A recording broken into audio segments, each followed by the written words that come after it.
నేను కనిపిస్తున్నాను అందరికి. యా కనిపిస్తున్నారు. Okay 1 minute. బయటకు వస్తా.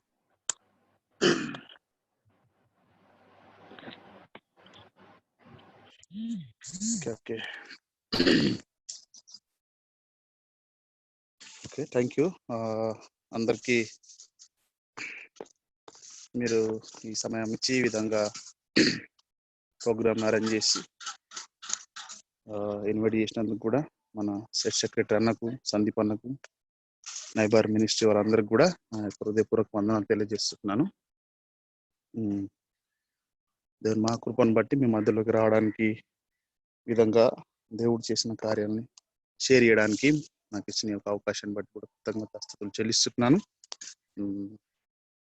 ఈ సమయంలో నేను 2019లో యేసుక్రీస్తుని సొంత రక్షకుని అంగీకరించాను.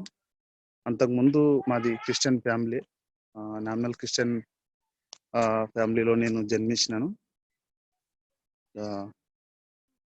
చర్చికి వెళ్ళే వారం కానీ, వాక్యాన్ని గురించి కానీ, బైబిల్ గురించి కానీ అంతగా అవగాహన లేదు. ఏదో వెళ్ళేవారం అంటే వెళ్ళేవారం, ఆ విధంగా మా ఫ్యామిలీ ఉండేది. దాంట్లోనే వాళ్ళతో నేను కూడా కంటిన్యూ చేసేవాడిని. చిన్నప్పటి నుంచి కూడా మామూలుగా మెంటల్గా, దాని తర్వాత అందరు ఇలాగా ఉండేవాడిని కాదు. చిన్నప్పుడు అందరు నన్ను పిచ్చివాడు అనేవారు. ఎందుకంటే నాకున్న ప్రవర్తన కానీ ఆ విధంగా ఉండేది. మెంటల్గా ఉండే స్థితిని బట్టి చాలామంది కొన్నిసార్లు కూడా అని ఏమంటారు, చిలక పంచాంగం జ్యోతిష్యం కూడా జీవించి చెప్పినప్పుడు కూడా వీడు పెద్దడైన తర్వాత పిచ్చోడు అయిపోతాడు అన్నట్టుగా ఆ విధంగా చెప్పేవారు అనమాట. దాన్ని బట్టి ఇంకా పేరెంట్స్ కూడా ఉండేది, వీడు నిజంగానే పిచ్చోడు అయ్యేటట్టుని. పిల్లలు కానీ మా విలేజ్లో అందరూ కూడా నన్ను పిచ్చివాడని పిలిచేవారు. ఆ విధంగా ఉన్న టైంలోనే సండే స్కూల్లో ద్వారా యేసుక్రీస్తుని తెలుసుకొని, సండే స్కూల్లో యేసుక్రీస్తుని తెలుసుకున్న తర్వాత కొద్దిగా వాక్యం చదవడం అదేవిధంగా నేర్చుకున్నాను. అయినప్పటికీ స్కూల్ లైఫ్లో అంతా కూడా నేను ఒక రౌడీగా ఉండేవాడిని. టీచర్స్ని, సార్లందరినీ కూడా బెదిరించేవాడిని. స్కూల్లో అన్ని సామాన్లు విరగొట్టేవాడిని. ఆ విధంగా ఉండేవాడిని అనమాట. స్కూల్ లైఫ్ మొత్తం నాది 10th 2007-8 బ్యాచ్లో అయిపోయింది. దాని తర్వాత నేను మా చర్చిలోనే నేను యేసుక్రీస్తుని అంగీకరించిన కారణం ఏంటంటే, నా లైఫ్ ఆ విధంగా ఉండేది. రౌడీగా ఉండడం, కొట్టడం కానీ, మనుషుల మీద వ్యతిరేకతగా ఉండేది అనమాట. పిల్లల్ని కొట్టేవాడిని, స్కూల్ సార్లను బెదిరించేవాడిని, ఈ విధంగా చేసేవాడిని. ఇలాంటి టైంలో దేవుడు నాతో మాట్లాడుతూ వచ్చిండు. ఒకరోజు చర్చిలో ఉన్నప్పుడు దేవుడు నాతో మాట్లాడిన వాక్యం సామెతల గ్రంథంలోంచి 29వ అధ్యాయంలో ఒక మాట మాట్లాడతారు అనమాట. ఎన్నిసార్లు గద్దించని ఆ గద్దింపును లోబడిన వాడు మరి హఠాత్తుగా దుర్మరణం పొందుతాడు అనే విషయాన్ని మాట్లాడింది. నేను అనుకున్నా, నేను చేసే ప్రవర్తన కానీ, నేను జీవిస్తున్న జీవిత విధానం ఏ విధంగా ఉందంటే, ఒక క్రైస్తవుడిగా ఉండి కూడా దేవుని వాక్యాన్ని ఫాలో కావడం లేదు, దేవుని వాక్యానుసారంగా బ్రతకడం లేదు, దేవునికి కూడా, సంఘానికి కూడా, అదేవిధంగా సమాజానికి కూడా నేను ఒక వ్యతిరేకంగా ఉన్నా.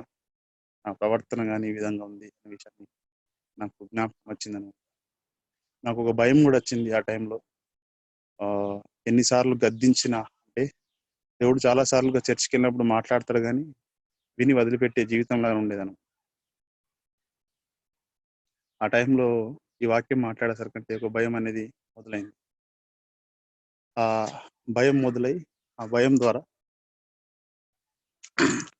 యేసుక్రీస్తుకి దగ్గర రావడం, ఆయనను తెలుసుకోవడం, అదేవిధంగా నాకు అనిపించేది, నిజంగా నా లైఫ్ ఈ విధంగానే ఉంటే, ఒకవేళ నేను కంటిన్యూస్గానే నా లైఫ్ ఈ విధంగానే కంటిన్యూ చేస్తే నేను చనిపోతానేమో అనే ఒక భయం. ఏ రకంగా చనిపోతాను అనే విషయాన్ని కూడా అనే విషయం కూడా నేను ఆలోచించుకునేవాడిని. నడుస్తూ నడుస్తూ డ్రైవ్ పొలంలో నేను పడి చనిపోయేవాడిని, లేకుంటే నడుస్తూ నడుస్తూ వెళ్ళి నేను ఒకవేళ యాక్సిడెంట్ అయ్యి చనిపోయేవాడిని అనే విషయాన్ని ఒక భయం అనేది నాలోకి రావడం జరిగింది అనమాట. ఆ భయంతో నేను అనుకునేవాడిని చనిపోతానేమో, ఎందుకంటే దేవుని మాట వింటలేదు, వాక్యానుసారంగా జీవితం లేదు అనే విషయం. అలాంటప్పుడు ఈ వాక్యం నాతో మాట్లాడినప్పుడు ఆ భయంతో నేను అన్నా, ప్రభా, నేను పనులు చేసే దాన్ని బట్టి నేను చనిపోతా, కాబట్టి నేను చనిపోవద్దు, నేను నా పాపాలను తిరిగి చెయ్యను అనే విషయాన్ని నేను యథార్థంగా ఒప్పుకొని యేసుక్రీస్తుని నా సొంత రక్షకునిగా 2009 నవంబర్లో యేసుక్రీస్తు సొంత రక్షకుని అంగీకరించిన. చర్చిలో సొంత రక్షకునిగా అంగీకరించిన తర్వాత ఆత్మీయంగా ఎలాగా ఎదగాలనే విషయాన్ని నాకు తెలియదు. యేసుక్రీస్తుని అయితే అంగీకరించిన,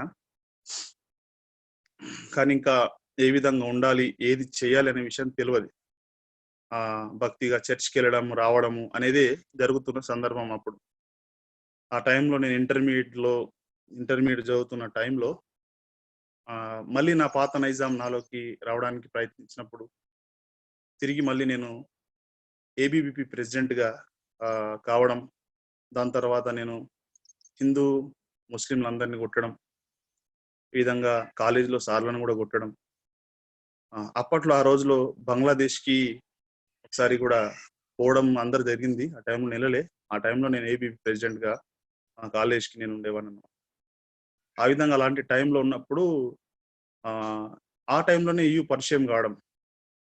EU పరిచయం అయినప్పుడు ఫస్ట్ ఇయర్లో EU వాళ్ళు వచ్చి అడిగారు అనమాట, ఈ విధంగా ప్రోగ్రామ్ అవుతుందని చెప్తే నేను అనేవాడిని, నేను క్రిస్టియనే, నాకు అవసరం లేదు, ఇంకా ఎవరన్నా క్రిస్టియన్ కాని వాళ్ళు ఉంటే మీరు చూసుకోండి, వాళ్ళని తీసుకెళ్ళండి, ఇది నాకు అవసరం కాదు అని నేను చెప్పేవాడిని అనమాట. ఆ విధంగా, లేదు తమ్ముడు, నువ్వు కూడా వస్తే బాగుంటది అనే విషయం చెప్పారన్నమాట. నాకు అవసరం లేదన్నా, మీరు వెళ్ళండి. అప్పుడు నాకు బోధన్లో, మాది బోధన్ మండల్ కిందకి వస్తుంది, బోధన్ కాలేజ్, గవర్నమెంట్ కాలేజ్లో బ్రదర్ సన్నీ అన్న వచ్చి చెప్పేవాడు అనమాట. ఆ విధంగా చెప్పినా కూడా నేను వాళ్ళని పంపించేవాడిని. కావాలంటే మీకు ఎవరైనా కావాలంటే చెప్పు, నేను పంపిస్తా పిల్లల్ని అని చెప్పేవాడిని. దాని తర్వాత నెక్స్ట్ ఇయర్ నేను వెళ్ళా, ఆ సంవత్సరం వెళ్ళలే. దాని తర్వాత 2010లో నేను EUకి EC క్యాంప్కి వెళ్ళినప్పుడు పిల్లలందరూ కింద కూర్చునేవారు, ఎవరైతే క్యాంప్కి వచ్చేవాళ్ళు. నేను ఏ విధంగా ఉండేనంటే, నాలో ఒక గర్వం ఉండేది.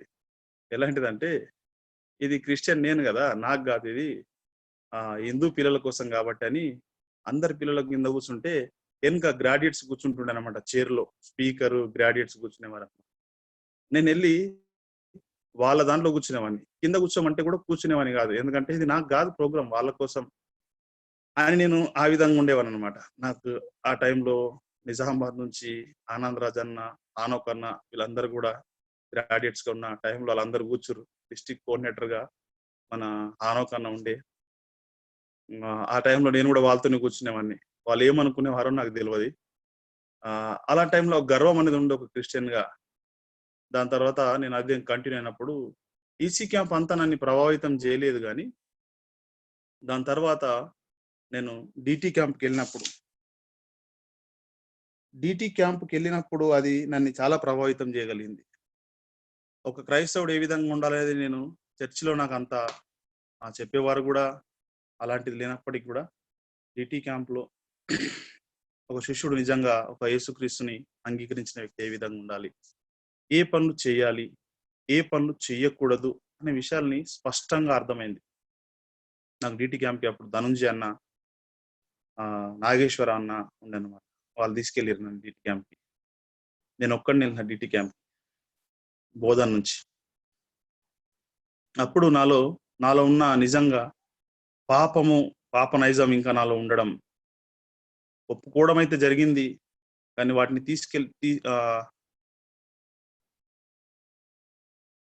ఒప్పుకోవడం అయితే జరిగింది, కానీ వాటిని నాలో నుంచి తీసివేసుకోలేని స్థితిలో ఉన్నప్పుడు DT క్యాంప్ నాకు మంచి ప్లాట్ఫామ్ గా యేసుక్రీస్తుని సొంత రక్షకుని అంగీకరించిన తర్వాత జీవితం ఏ విధంగా ఉండాలో అనే విషయం నాకు నేర్పించింది. ఆ టైంలో నిరీక్షణ డివోషనల్ స్పీకర్ గా ఉన్నాడు. చాలా విషయాలు డీటీ క్యాంప్‌లో నేర్చుకొని, ఒక శిష్యుడిగా ఆహ్, ఆహ్, నేను డీటీ క్యాంప్‌లో తయారు కావడం. అప్పటినుంచి నేను ఈయూలో చాలా విషయాలు నేర్చుకోవడం, లీడర్‌గా నేర్చుకోవడం గాని, ఇవన్నీ విషయాలు ఈయూలోనే నేను నేర్చుకోవడం, బలపడడం జరిగిందనమాట. హ్మ్. నా జీవితానికి నిజంగా ఒక మంచి ప్లాట్‌ఫార్మ్, మంచి ఒక మలుపు అనేది నేను యూఎస్ఏ అని భావిస్తా. నిజంగా ఈయూ ఒకవేళ పరిచయం గాకున్నట్లయితే నేను గూడా నామినల్‌గా ఒక చర్చ్ బిలీవర్‌గానో, చర్చ్‌లో ఒక మెంబర్‌గానో ఉండిపోయేవాడిని. ఈయూ ప్లాట్‌ఫార్మ్ ద్వారా దేవుడు జ్ఞానాన్ని నింపి చాలా విషయాలు నేర్పించడం జరిగింది. ఆ టైంలో నేనున్నప్పుడు నన్ను హ్మ్, ఎస్ఎంటీసీకి పంపించడానికి మా స్టాఫ్ యేసుదాస్ అన్న నన్ను ప్రిపేర్ జేషిండు. నన్నెందుకు ప్రిపేర్ జేషిండో నాకు దెలవది. అది 2015లో అనుకుంటా. 2014 ఆహ్, ఎస్ఎంటీసీ ఎక్కడ అంటే అరకు వ్యాలీలో. అరకు వ్యాలీలో జరిగిన ఆ యొక్క ఎస్ఎంటీసీకి నన్ను ప్రిపేర్ జేషిర్రు. ఆ ఎస్ఎంటీసీకి ప్రిపేర్ జేసినప్పుడు నాకు పోవాలని ఇంట్రెస్ట్ లేదు. నిజంగా ఎందుకనంటే ఒకటి విషయం నాకు గుర్తుకొచ్చిందనమాట. ఆ టైంలోనే విద్యార్థి జ్వాల ఆహ్, రావడం జరిగింది ఇంటికి. నేను విద్యార్థి జ్వాల ఓపెన్ జేసినప్పుడు పైన ఫస్ట్ ఆహ్, ఫస్ట్ దాంట్లోనే ఫ్రంట్ పేజ్‌లో విద్యార్థి జ్వాల కింద మిషన్స్ మీద రాసి, కింద send me I am here. చిత్తం ప్రభా నేనున్న నన్ను పంపు అనేది రాసిరనమాట. ఆ థీమ్ తోటి ఎస్ఎంటీసీ ఉన్నది అనే విషయాన్ని థీమ్ అనేది దాన్నక్కడ మెన్షన్ చేయంగానే, ఆ థీమ్ చదవంగానే నాకర్థమైంది. ఒకవేళ నేను ఆహ్, ఎస్ఎంటీసీకెళ్తే దేవుడు కంపల్సరీ నాతోని మాట్లాడతాడు. కాబట్టి నేను వెళ్ళొద్దు. వెళ్ళకుండా ఉండాలని నేను చాలా ప్రయత్నాలు చేసిన. స్టాఫ్ యేసుదాస్ అన్న ఫోను చేసేవాడనమాట. "తమ్ముడు ప్రిపేర్ అవుతున్నావా? ప్రిపేర్ అయితున్నావా? లేదా? ఏ విధంగా ఉంది? నువ్వు కంపల్సరీ ఎళ్ళాలి." అనే విషయాన్ని వాళ్ళు అన్న చెప్పడం జరిగిందనమాట. ఆ టైంలో నేను వెళ్ళకుండా ప్రయత్నం చేయడానికి, "అన్న డబ్బులు లేవన్నా, అంత దూరం నేను ఎళ్ళలేను." అన్న ఏదో కారణాలు చెప్పడం అన్నమాట. ఆ కారణాలు చెప్పి తప్పించుకుందాం అనుకునేవాడిని. అదే టైంలో పనులు చాలా బాగుండడం వరకంటే నేను పని చేసుకోవడం, పని చేసిన తర్వాత డబ్బులనేటివి రావడం, ఆ విధంగా డబ్బుల్ని నేను జమ చేసుకోవడం అని జరిగిందనమాట. ఎస్ఎంటీసీకి ఎళ్ళడానికి సొంతగా నేను పని చేసుకొని, డబ్బుల్ని జమ చేసుకొని ఎస్ఎంటీసీకి ఎళ్దాం అనే విషయాన్ని కూడా రెడీ అయినా. అయినప్పటికీ నా మనసులో ఒకటుంది. ఎస్ఎంటీసీకెళ్తే దేవుడు నాతోని మాట్లాడతాడు. నేను వెళ్ళకూడదు. ఏ విధంగాన దాన్ని నేను వెళ్ళకుండా ఉండాలని చాలా ప్రయత్నాలు చేశానన్నమాట. 7 మంది ఎళ్తుర్రు కదా! నిజామాబాద్ నుంచి నేనొక్కడిని ఎళ్ళకుంటే ఏమైతది? ఏడుగురు ఎళ్తుర్రు. కాబట్టి నేనొక్కడుంటే ఏం కాదని నేను క్యాన్సెల్ అవుదామని ఏ రోజు ఎళ్ళాలనో ఆ రోజు మా రిలేటివ్స్‌లో ఒక పెళ్లి జరుగుతుంది. ఆ పెళ్ళికెళ్ళిపోయానన్నమాట. ఏమని చెప్దామని ఈళ్ళు ఒకవేళ నాకు ఫోను చేసిరనుకో, "అన్న నేను పెళ్ళికెళ్ళిపోయినా, ఇప్పుడు నేను రాలేను. నాతోని కాదు" అని చెప్దామని నేను ప్రయత్నం చేసి పెళ్ళికెళ్ళిపోయినా. ఆ టై ఆహ్, ఆ టైంలో అన్న నాగేశ్వర్ అన్న అప్పుడు మిషన్స్‌కి ఇన్‌చార్జ్ ఉండే ఇక్కడ మా నిజామాబాద్‌కి. ఆ అన్న ఫోను చేసిండు పెళ్లిలో ఉన్నప్పుడే. "తమ్ముడు నువ్వు ఎస్ఎంటీసీకి వెళ్ళాలి. నువ్వు కంపల్సరీ ఎళ్ళాలి. ఎందుకంటే ఆ ఆరుగురు క్యాన్సెల్ అయ్యిర్రు. కాబట్టి నువ్వొక్కడివే వెళ్ళాలి" అనే విషయాన్ని చెప్పాడన్నమాట. ఆ టైంలో నేను పరేషాన్ అయిపోయినా. ఆ 6 మంది వెళ్తే నేనొక్కడిని ఎళ్ళకుంటే ఏమైతది అనుకునేవాడిని. ఆరుగురు క్యాన్సెల్ అయ్యిర్రు. నన్నొక్కడినే ఉందని. బలవంతంగా బట్టలు సర్దుకొని ట్రైనెక్కి, ట్రైన్‌లో ఒక ఆలోచన చేసేవాడిని. ఏ విధంగానైనా నేను అక్కడి దాకా వెళ్ళకూడదు. అన్న వాళ్ళకు నన్ను ఎవరు గూడా వచ్చి ట్రైన్ ఎక్కివ్వలే. ఆహ్, ఎవరు గూడా నా దగ్గరికి కలవలేరు గూడా నేనెళ్ళేటప్పుడు గూడా. నేనే నా బట్టలు తీసుకొని ఎళ్ళడం స్టార్ట్ చేసిన జర్నీ. నేనొక్కటే అనుకునేవాడిని. ట్రైన్‌లో మధ్యలో సికింద్రాబాద్ దిగేసి, అన్న ట్రైన్ మిస్ అయింది. ఈరోజు ఎళ్ళలేను. కాబట్టి అయిపోతదని ఎన్నో ప్లాన్లు చేసిన. కుదరలే. మనసొప్పలే. అయినప్పటికీ ట్రైన్‌లో నేను ముందుకెళ్తున్నప్పుడు ఒకటే విషయాన్ని అనుకునేవాడిని. భరత్ అక్కడ ఎట్లైనా దేవుడు నీతోని మాట్లాడతాడు. కాబట్టి నువ్వు ఎమోషనల్‌గా నిర్ణయం తీసుకోవద్దు. అని నన్ను నేను నా అంతరాత్మకి చెప్పుకునేవాడిని. నా మనసుకి చెప్పుకునేవాడిని. నువ్వు ఏ విధంగాన నువ్వు డిసిషన్ తీసుకోవద్దు. ఆళ్ళు లేచి నిలబడని చెప్తారు. నిలబడొద్దు. వాళ్ళు చేయలేపమని చెప్తారు. నువ్వు లేపొద్దు అని ఇవన్నీ నేను అనుకునేవాడిని అనమాట. నిర్ణయాలు తీసుకోవద్దు. ఏ విధంగా దేవుడు నీతో మాట్లాడతాడు. నువ్వు నిలబడకు, నువ్వు చేయలేపగని. ఇవన్నీ నాతో చెప్పుకుంటూ నేను ఉండేవాడిని అనమాట. ఏ రకంగా నేను అక్కడికెళ్ళాను. ఇప్పుడు మాకు ప్రభు వరకుమార్ అన్న, దాని తర్వాత జాన్ విక్టర్ అన్న డివోషన్‌గా, ప్రభు వరకుమార్ అన్న ఎక్స్‌పోజిషన్‌గా ఉన్నాడు ఆ టైంలో. జాన్ విక్టర్ అన్న 3 రోజులు మాట్లాడినప్పుడు దేవుడు అందరితో మాట్లాడారని చాలా మంది నిలబడము, చేతులు లేపడం జరిగింది. ఆ ప్రోగ్రామ్‌లో అక్కడికెళ్ళిన తర్వాత. దేవుడు నాతోని కూడా గానీ నేను నా మనసుకి చెప్తున్నా, "నువ్వు నిలబడకు, నువ్వు చేయలేపకు, నువ్వు నిలబడకు, చేయలేపకు" అనేవాడు. అలాంటి టైంలో నేనున్నప్పుడు దేవుడు నాతో మాట్లాడడం జరిగింది.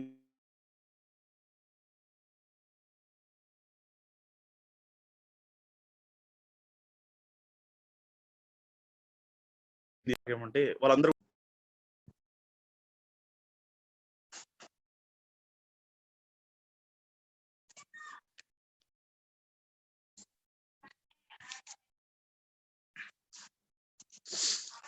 వాళ్ళందరూ గూడా చదువుకునే వాళ్ళు చాలా మంది ఎడ్యుకేటెడ్ మంచి ఎడ్యుకేషన్ డిగ్రీ దాని తర్వాత వాళ్ళందరూ గూడా ఇంజినీరింగ్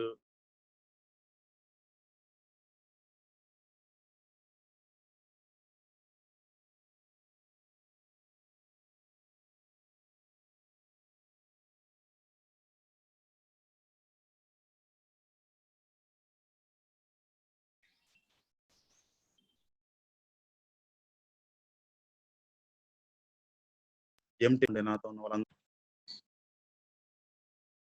హలో! వినిపిస్తుందా? ఎస్ బ్రదర్, వినిపిస్తుంది. అయితుంది.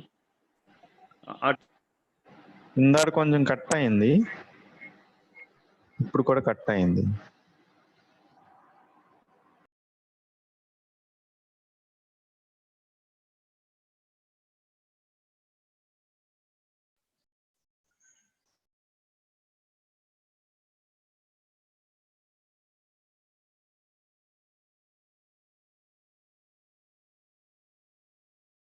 టైంలో వాళ్ళందరూ కాబట్టి నేను తక్కువ ఆ టైంలోనే దేవుడు నాతో మాట్లాడడం అని జరుగుతుందనమాట. నేను నా మనస్సాక్షి నేను చెప్పుకునేవాడిని. నేను డిప్లొమా చదువుకున్నా. ఆ డిప్లొమాలో బ్యాక్‌లాగ్ అయితే ఒకటే నాకనుకుండే, బ్యాక్‌లాగ్‌తో దేవుడు మాట్లాడతాడా? మాట్లాడడు. కాబట్టి మనం ఫిట్ గాదు దేవుని సేవకి. మనం సబ్జెక్ట్‌లలో పోయినాం గాబట్టి, మనం దేవుని సేవకు పనికి రాదు. కాబట్టి ఇదంతా ఎమోషనలే. దేవుడు నాతో మాట్లాడతలేడు అనే విషయాన్ని నా మనస్సాక్షికి నేను చెప్పేవాడిననమాట. నేను ప్రభు వరకుమార్ అన్నతోని నేను షేర్ చేసుకున్నా. "అన్నా నా పరిస్థితి ఇదన్నా. నాకు బ్యాక్‌లాగ్స్ ఉన్నాయి. కాబట్టి దేవుడు నాతోని మాట్లాడాడు గదా! నేను సేవకు పనికిరాను గదా!" అనే విషయాన్ని నేను అన్నతో షేర్ చేసిన. ప్రభు వరకుమార్ అన్నతో షేర్ చేస్తే, ప్రభు వరకుమార్ అన్న ఏమనంటే, "తమ్ముడు నాకు బ్యాక్‌లాగ్ ఉన్నప్పుడే దేవుడు నాతో పిలిచిండు తమ్ముడు. దేవుని పిలుపు అందుకొని దాని తర్వాత నేను అన్నిటిని క్లియర్ చేసుకొని నేను ముందుకెళ్ళినా" అనే విషయాన్ని మాట్లాడిండు. అనుకున్న నా ప్రయత్నాలు ఏ విధంగాన్నా ఇవి ఫలిస్తలేవు అనుకోని, దాని తర్వాత మళ్ళీ ఇంకొక అన్నకడిగిన. ఇంకొక అన్న పేరు ఉండే అన్న పేరు మర్చిపోయినా. ఆ అన్న గూడా అదే చెప్పిండనమాట. "తమ్ముడు నేను గూడా అదే పరిస్థితిలో ఉన్నా. ఆ టైంలో ఉన్నప్పుడే దేవుడు నాతోని మాట్లాడిండు. దాని తర్వాత దేవునికి విధేయత చూయించి ముందుకేసినప్పుడు దేవుడు అన్ని విధాలుగా సహాయం చేసిండు" అనే విషయాన్ని మాట్లాడిండు. ఆ విధంగా ఏ విధంగాన్నా నా మాటలు దాని తర్వాత నా తలంపులు గాని, నా ప్రయత్నాలన్నీ ఫెయిల్ అయిపోయినాయి అనుకోని, సరే ప్రభువా! నువ్వు నువ్వేం మాట్లాడితే అది ఇంటా అనే విషయాన్ని నేను ప్రిపేర్ అయ్యి, దేవుని దగ్గరికచ్చినప్పుడు దేవుడు ఆ రోజు ఉదయాన క్వైట్ టైమ్‌లో మాట్లాడిండు. కొండ మీద ప్రసంగం. ఈయన నా ప్రియ కుమారుడు, ఈయన మాట వినుడి. అది నా డెసిషన్. దేవుడు ఏం మాట్లాడితే అది వినాలని అన్నమాట. ఆ రోజు డివోషన్‌లో మళ్ళీ దేవుడు అదే థీమ్‌ని మాట్లాడిండు. నేను ఎవరిని పంపుదును, నా నిమిత్తం ఎవరు వెళ్ళుదురు అనే విషయాన్ని మాట్లాడినాడు. అప్పుడు నేను చేయలేపుదాం అనుకున్నా, చేయలేపకుండా ఆపగలిగిన. నిలబడదాం అనుకున్నా, కాళ్ళను లేపకుండా నేను ఆపగలిగిన ఆ రోజు. కానీ నా కంట్లో నుంచి నీళ్ళని మాత్రమే నేను ఆపలేకపోయినా. నాకప్పుడు అర్థమైంది.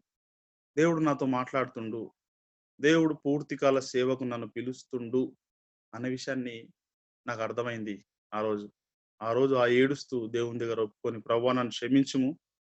నువ్వు నన్ను ప్రిపేర్ చేస్తుంటే నేను నీ నుంచి వైదొలుగుతున్నా. నిన్ను విడిచి దూరంగా ఉండాలని నేను ప్రయత్నం చేస్తున్నా" అని నన్ను దేవుని దగ్గర క్షమాపణ అడిగి, నేను ఆ రోజు దేవుని యొక్క పూర్తికాల సేవకు నన్ను సమర్పించుకున్నా. ఆ విధంగా ఆ ఎస్ఎంటీసీలో నేర్చుకున్న. దాని తర్వాత ఆ దేవుని పిలుపు అందుకొని దాని తర్వాత నేను ఫుల్ టైమ్ సేవకు అప్పుడు సిద్ధపడుతున్న టైంలో తర్వాత నన్ను మళ్ళీ ఎస్విపికి పంపించారు. కాశ్మీర్లో మన వాళ్ళు అన్న వాళ్ళే ఎస్వికి పంపించారు. ఎస్విపికి పంపించిన తర్వాత అక్కడికి వెళ్ళిన తర్వాత నాకు ఎస్విపిలో ఒక లైఫ్ చాలా ఛాలెంజింగ్ అనిపించింది. ఆ అక్క రత్న రత్న కుమార్ అనే అక్క అక్కడ ఉందన్నమాట. ఆ టైంలో కోఆర్డినేటర్ గా డిస్ట్రిక్ట్ కోఆర్డినేటర్ గా అక్క అక్కడ ఉన్న టైంలో అక్క ఒకరోజు మేము కత్వా అనే ప్రాంతానికి వెళ్ళి తిరిగి వస్తున్నప్పుడు బస్సులో ఆమె షేర్ చేస్తుంది. వేరే ఇంకొక అబ్బాయితో నాతో ఉన్న శేఖరు, దాని తర్వాత సుధీర్ అనే అబ్బాయి ఇద్దరు వచ్చారనమాట. ముగ్గురం వెళ్ళాం. వాళ్ళిద్దరితో షేర్ చేస్తున్నప్పుడు నేను అక్కని చూస్తూ నాకు సిగ్గు అనిపించింది. ఏ విధంగానంటే మగవాళ్ళ ఉండి కూడా ఏం చేయలేకపోతున్నారు. ఒక అమ్మాయి వచ్చి జమ్మూ కాశ్మీర్‌లో సేవ చేస్తుంది. అక్క చెప్తున్నప్పుడు అక్క లైఫ్‌ని చూసి నాకైతే బాగా బాధ అనిపించింది. నిజంగా ఆడవాళ్ళు వచ్చి సేవ చేస్తుంటే మగవాళ్ళుగా ఉండి ఏమి సేవ చేయలేకపోతున్నాం. చేతగాని వాళ్ళలాగా ఉన్నారా బాబు నాకు అనిపించింది. ఆమె లైఫ్ నన్ను ఛాలెంజింగ్ అనిపించింది. దాని తర్వాత సిస్టర్ శిల్పా దీది డివోషన్స్ ద్వారా చాలా విషయాలు నేర్చుకోవడం, దేవుని సేవలో పని చేసేవారు కావాలి అనే విషయాన్ని అక్కడ క్లారిటీగా ఇంకా చాలా విషయాలు నేర్చుకోవడం, ఆ ఈ ద్వారా చాలా విషయాలు నేర్చుకున్నాను. ఈ విధంగా ఈలోనే నేను ఫుల్ టైమ్ కాలింగ్, ఈలోనే ఒక డిసైబుల్ గా, ఈలోనే ఒక లీడర్ గా, ఈలోనే ఒక మిషనరీగా తయారవడం జరిగింది. నేను ఎటువంటి ట్రైనింగ్స్ తీసుకోలే. నాకు ఎటువంటి ట్రైనింగ్స్ లేవు. అలాంటి టైంలో ఈయు ద్వారా చాలా విషయాలు నేర్చుకున్నా. దేవుని పూర్తికాల సేవ కోసం దేవుడు నన్ను పిలిచినప్పుడు నాకొకటే ఆలోచన ఉండే. ప్రభువా నేను ఎక్కడ సేవ చేయాలి? అనే విషయాన్ని అడిగినప్పుడు యూపీలో ఉన్న ముస్లిమ్స్ కోసం అని నేను ప్రిపేర్ అవుతున్నా ఆ టైంలో. దానికన్నా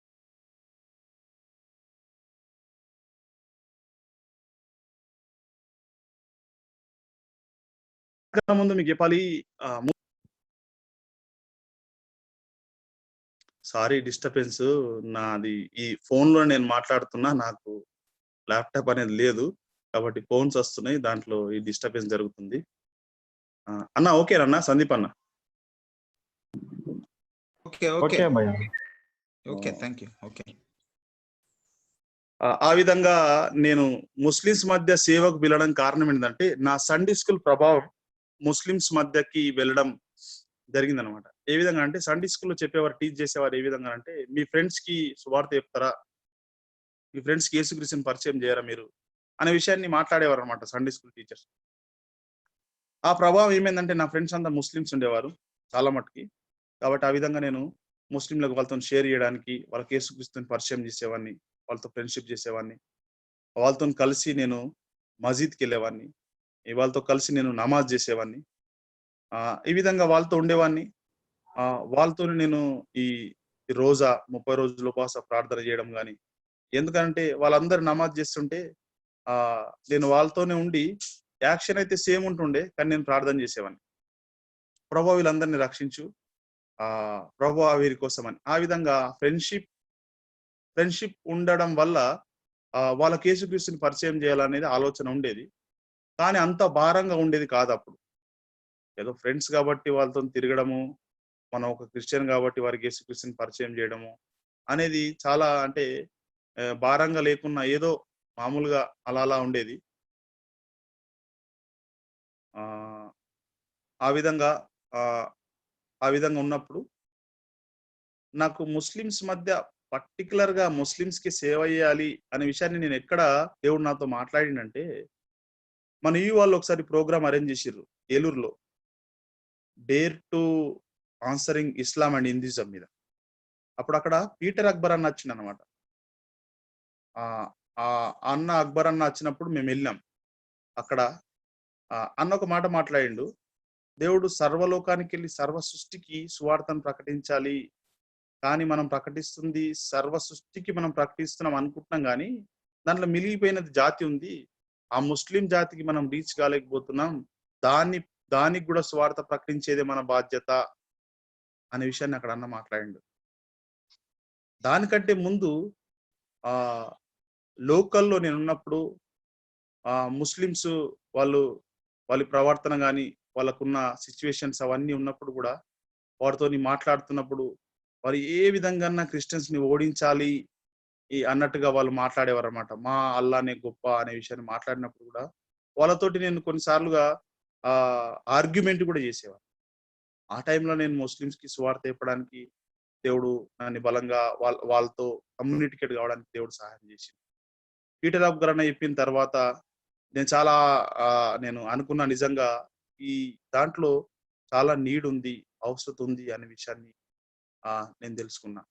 ఆ టైం నుంచి ఒక భారంగా ముస్లిమ్స్ మధ్య పరిచయం చేయడం. ఆహ్, మనము అన్‌రీచ్డ్ గ్రూప్ ఉంది.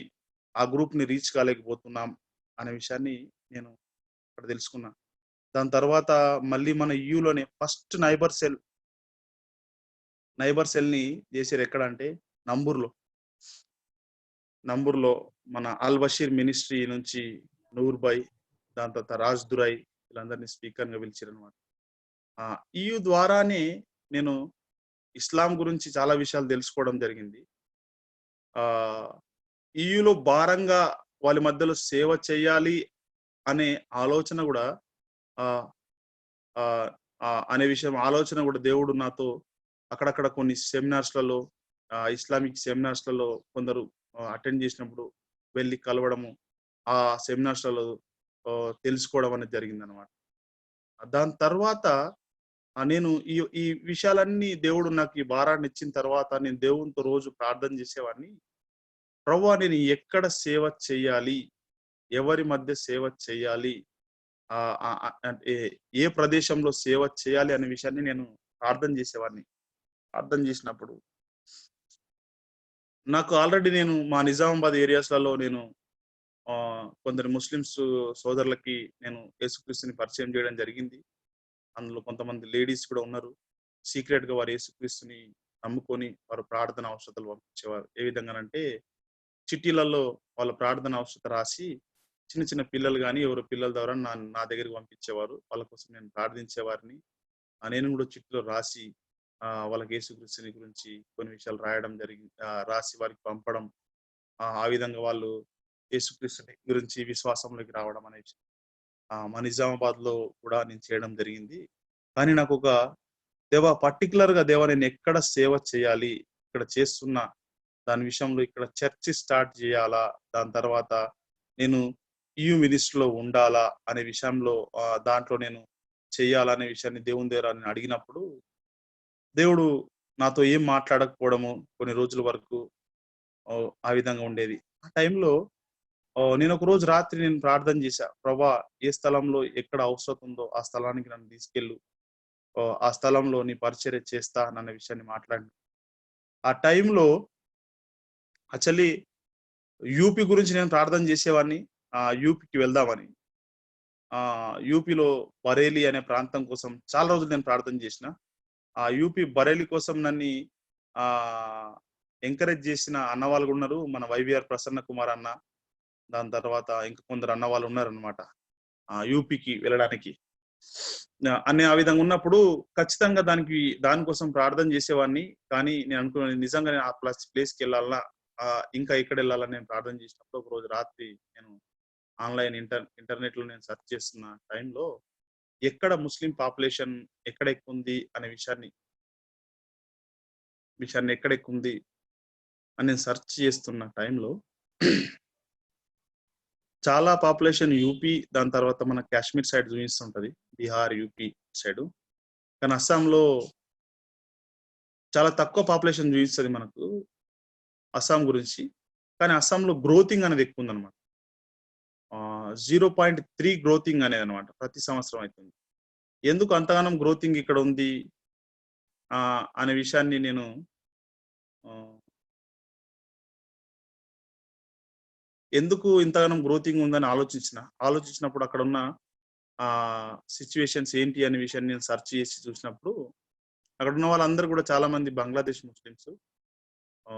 వాళ్ళందరూ కూడా బంగ్లాదేశ్ నుంచి వలస వచ్చి మైగ్రేటెడ్ పీపుల్. వాళ్ళు వలస వచ్చి వాళ్ళు అక్కడికొచ్చి వాళ్ళ పిల్లల్ని అక్కడికి తీసుకురావడము, అట్లా ప్రతి ఇయర్ అక్కడ నుంచి చాలా మంది ముస్లిమ్స్ మన ఇండియాలోకి రావడం, ఇండియాలోకి వచ్చి వాళ్ళు స్ప్రెడ్ కావడం అనేది జరుగుతుందన్నమాట. ఎందుకు ఈ విధంగా జరుగుతుంది? ఎందుకు ఇంత పాపులేషన్ అవుతుంది? ఈ ప్రభువా నీ చిత్తమైతే ఒకసారి నన్ను అస్సాం చూడడానికి మీరు సహాయం చేస్తారా అని ప్రార్థన చేయడం చాలు చేసిన.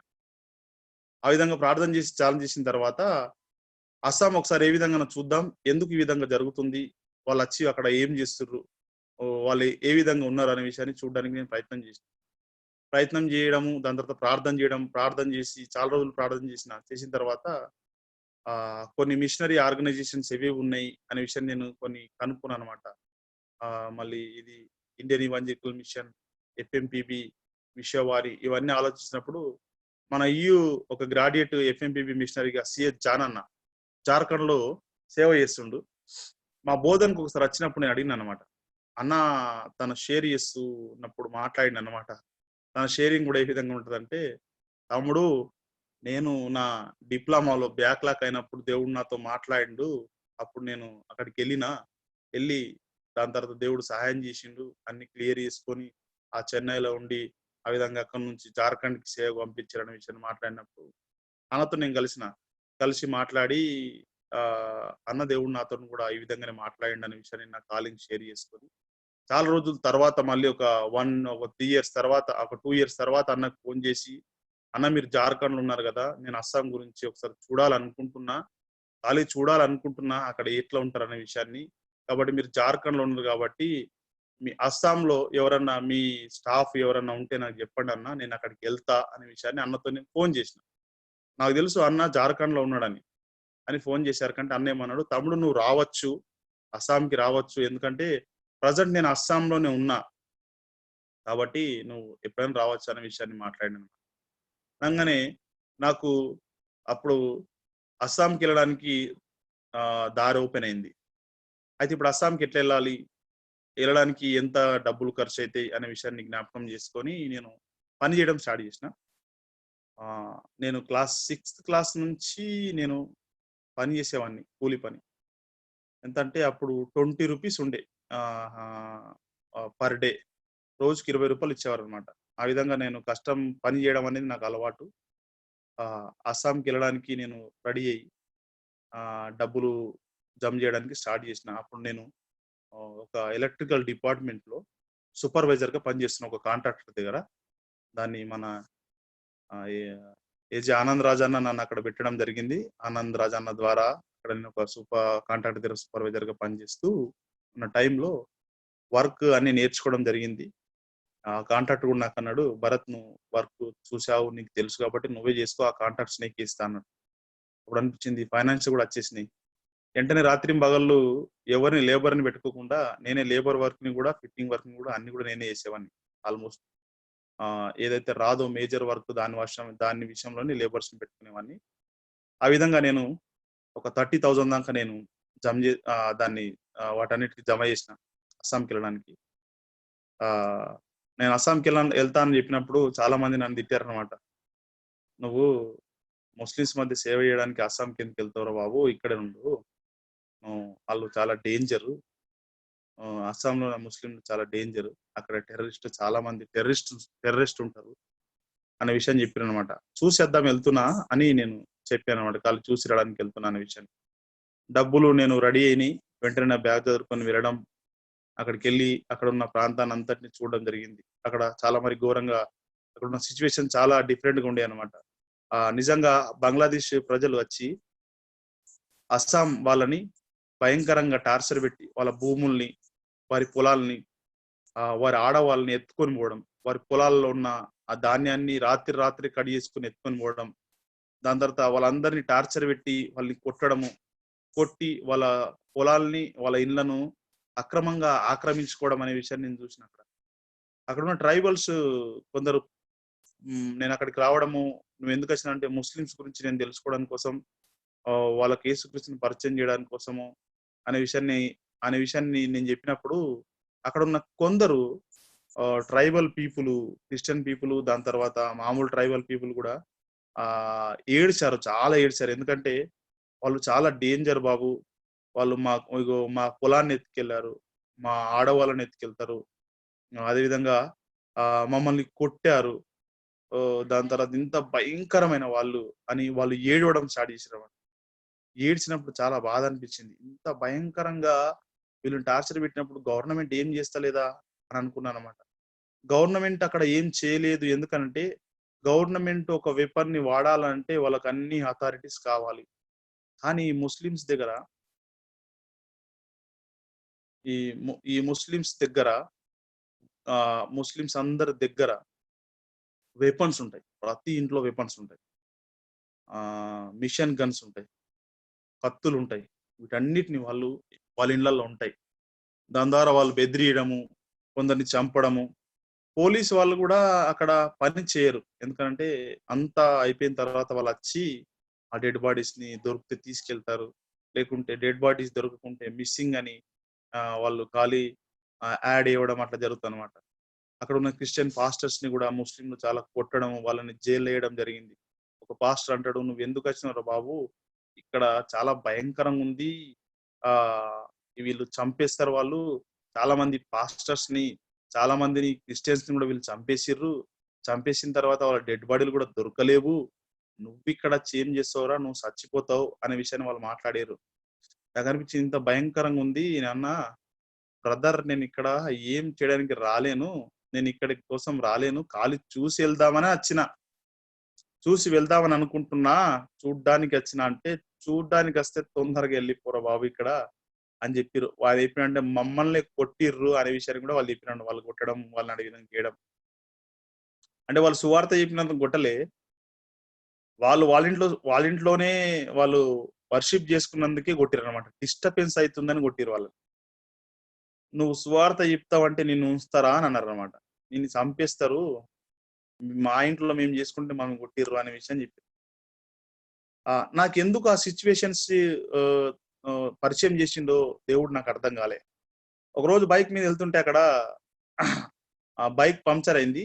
ఒక అన్న బైక్ మీద సిఎస్ జాన్ అన్న చూపించడానికి తీసుకెళ్ళినప్పుడు ఆ బైక్ పంక్చర్ అయితే, పంక్చర్ చేయించడానికి షాప్ దగ్గరికి వెళ్తే ఒక చిన్న అబ్బాయి, 11 సంవత్సరాల అబ్బాయిని అతను మాట్లాడడం జరిగింది. నువ్వు ఇక్కడ వ్యక్తివి కాదు అన్నాడు. కరెక్ట్ చెప్పినారు బాబు, నేను ఇక్కడ వ్యక్తిని కాదన్నాడు. మరి నువ్వు ఇక్కడ ఎందుకు వచ్చినావు అన్నాడు. చూడ్డానికి వచ్చినా అన్నాడు. నువ్వు చూడ్డానికి వస్తే తొందరగా ఇక్కడ నుంచి వెళ్ళిపో అన్నాడు. ఎందుకు ఈ విషయాన్ని మాట్లాడుతున్నా నాకు అర్థం కాలేదు. ఎందుకు అని అన్నా. ఇక్కడ అందరు రోగాలు వచ్చి చనిపోతారు, జాండీస్, బ్రెయిన్ మలేరియా, దాని తర్వాత ఇక్కడ ఫ్లడ్ వచ్చి చనిపోతుంటారు, ఇక్కడ మంచిది కాదు, మీరు హైదరాబాద్ నుంచి వచ్చారు కాబట్టి మీకు అక్కడ చాలా బాగుంటది, నువ్వు ఇక్కడ నుంచి వెళ్ళిపోనాడు. నాకు అర్థం కాదు. అరే నేను చూడ్డానికి వచ్చిన, నేను వెళ్ళిపోతారు అబ్బాయి నాకు తెలుసు అని అనుకున్నా. కానీ ఆ అబ్బాయి ఎందుకు పరిచయం అయ్యిండు, ఎందుకు ఆ విధంగా మాట్లాడిండు అనే విషయం నాకు అర్థం కాలే. ఆ అబ్బాయి కూడా నన్ను భయపెట్టడము ఆ విధంగా జరిగింది అనమాట. ఆ పరిస్థితులన్నీ భయపడ్డాయి. ఇవన్నీ చూసిన తర్వాత సిఎస్ జాన్ అన్న లాస్ట్ నేను ఒకసారి ఒక విలేజ్కి వెళ్ళినప్పుడు అక్కడ ముస్లిమ్స్ ఏ విధంగా ఉంటారంటే, మన దగ్గర ఇప్పుడు హైదరాబాద్ అనుకో, ఓల్డ్ సిటీలో ముస్లిమ్స్ ఉంటారు, అక్కడక్కడ కొన్ని గల్లీలలో ఉంటారు. అదే విలేజ్లలో అయితే ఒక చిన్న గల్లీలో ముస్లిమ్స్ ఉంటారు. అంటే మన దగ్గర ఒక గల్లీ కానీ, ఒక స్ట్రీట్ కానీ, 2 స్ట్రీట్లు కానీ ముస్లిమ్స్ ఉంటారు. కానీ అస్సాంలో నేను వెళ్ళిన ఏరియాస్లో, నేను వెళ్ళిన ప్రాంతాలలో ఒక ఊర్లో 100% ముస్లిమ్స్ ఉంటారు. విలేజెస్ ముస్లిమ్స్ ఉంటాయి. ఆ విలేజ్ లోకి మనం అడుగు పెట్టినాం అనుకో, ఒకవేళ చిన్న ఏదన్నా గొడవ అయితే తిరిగి రాలేం. అలాంటి విలేజ్లలోకి వెళ్ళినప్పుడు చాలా బాధ అనిపించింది, చాలా ఏడ్చిన. ప్రభా, ఎంత మంది ఇక్కడ ఉన్నారు, ఇంత భయంకరంగా లోకల్ వాళ్ళని కానీ, నార్మల్ పీపుల్ని కానీ భయంకరంగా వాళ్ళు టార్చర్ పెడుతూ, భయంకరంగా వాళ్ళ ఆడవాళ్ళని ఎత్తుకొని పోవడము, ఇవన్నీ చేస్తుర్రు. ఇంకా వాళ్ళు అక్కడ బంగ్లాదేశ్ లో బ్లాక్ మ్యాజిక్ లో నెంబర్ 1 బంగ్లాదేశ్ వాళ్ళు మంత్రాలు చేయడం అనమాట.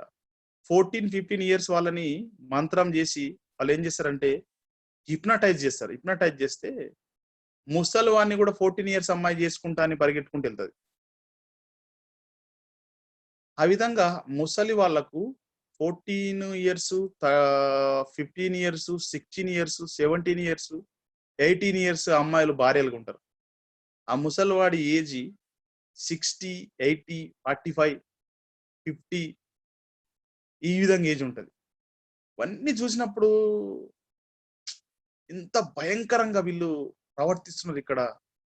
ఒక దిక్కు ఇస్లాంని చేయడం ఏ విధంగానంటే, మన దగ్గర మదర్సాస్ తెలుసు కదా. మదర్సాలు ఏ విధంగా ఉంటాయంటే, మగవాళ్ళకు మాత్రమే మదర్సాలు ఉంటాయి. అది చాలా మటుకు ఎక్కువ 99% మన దగ్గర మగవాళ్ళకే ఉంటాయి. దేవబందిలో ఆడవాళ్ళకు కూడా ఉన్నాయి. కానీ అస్సాంలో నేను వెళ్ళిన ప్రాంతాలలో, విలేజ్లలో స్పెషల్ గా ఆడవాళ్ళకు కూడా మదర్సాలు ఉన్నాయి. చిన్న చిన్న పిల్లల్ని ఒక 6 సంవత్సరాలు, 8 సంవత్సరాలు, 9 సంవత్సరాల పిల్లల్ని మదర్సాకి వెళ్ళి పంపించి వాళ్ళు ట్రైన్ అప్ చేస్తారు. వీళ్ళందరూ చూసినప్పుడు నేను ఫస్ట్ టైం ఆడవాళ్ళ మదర్సాని అక్కడ చూడడము, వినడం కూడా నాకు ఇంకా బాధ అనిపించింది. బాధ అనిపించి ఒక ఆలోచన వచ్చింది. చూడ్డానికి వచ్చినాం కదా, వెళ్ళిపోదాం. చూసాం, వెళ్ళిపోదాం. ఇది చాలా డేంజర్గా ఉంది, ఈ ప్రాంతంలో మనం బతకలేము అని అనుకున్నాం. ఇది ముస్లిమ్స్ లో ఉన్న ఏరియాస్. మామూలుగా అయితే అక్కడ ఫ్లడ్ వచ్చి చాలా మంది చనిపోతారు. దాని తర్వాత ఆ ఫ్లడ్ వచ్చిన తర్వాత రకరకాల రోగాలు వస్తాయి. ఆ రోగాలతో చనిపోతారు. దాని తర్వాత అక్కడ ఐరన్ వాటర్, రక్తం కలర్ ఉంటాయి వాటర్. నా ఈ ఫోన్ లో నేను షేర్ చేయడానికి చాలా కష్టము. ఆ ఫొటోస్ కూడా షేర్ చేద్దాం అనుకున్నా, కుదరదు ఇప్పుడు. ఆ టైం ఆ రక్తం కలర్ లాగా వాటర్ ఉంటాయి, రెడ్ గా. ఆ వాటర్ తాగితే జాండీస్ వచ్చి చనిపోతాం. దాని తర్వాత ఆడ ఎప్పుడు కూడా కింద భూమి అనేది, ల్యాండ్ అనేది మొత్తం కూడా పదనత్తు నస్తారనమాట. వాటర్ ఉన్నట్టే ఉంటది, పచ్చిగా ఉంటది అనమాట. ఆ పచ్చిగా ఉన్నది దాంట్లో మనం అట్లనే ఆ విధంగా ఉన్నాం అనుకో, ఆ పచ్చిగా నడవడం అక్కడే మనం చేసినాం అనుకో, మన కాళ్ళతోని ర్యాట్ ఫీవర్ అంటారు అక్కడ, ఎలుక జ్వరం. ఎలుక జ్వరం వచ్చి చనిపోతారు చాలా మంది. హాస్పిటల్స్ చాలా దూరం ఉంటాయి. చాలా మంది హాస్పిటల్స్ లో ఉన్నా కూడా హాస్పిటల్లో ఉన్న రేట్స్ కూడా ఎట్లున్నాయంటే, మన టాబ్లెట్ 1 రూపీ టాబ్లెట్ అయితే అక్కడ 10 రూపీస్కి అమ్ముతారు టాబ్లెట్, 10 రూపాయలు.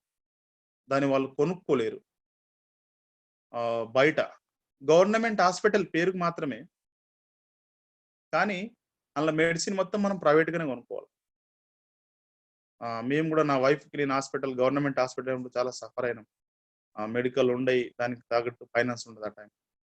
అలాంటి సిచ్యువేషన్ లో భయంకరంగా అక్కడ వాతావరణం తోటి కూడా ప్రాబ్లమే, బ్రతకడం చాలా కష్టమే.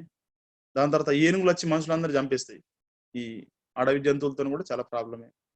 సువార్త చెప్తేమా వీళ్ళు చంపేస్తారు. చంపేసి ఎట్లా చేస్తారంటే, డెడ్ బాడీస్ ని ఎక్కడ పడేయరు.